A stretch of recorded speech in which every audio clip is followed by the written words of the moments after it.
Sen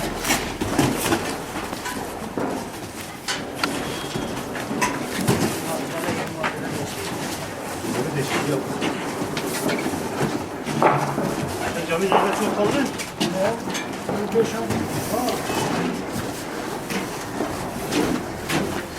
Mehmet ne dersen? Çok olması lazım.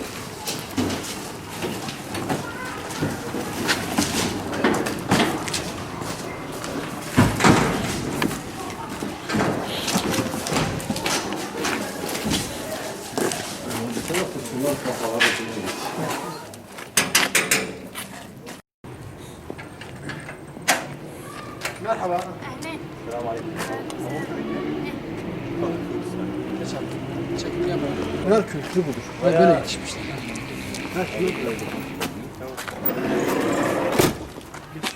Gel abi.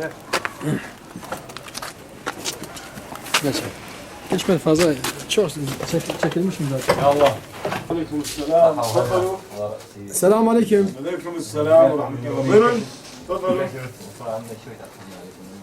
معلش. وين حسن؟ هذا مشيت. جوا يقدر جوا شوف هذاك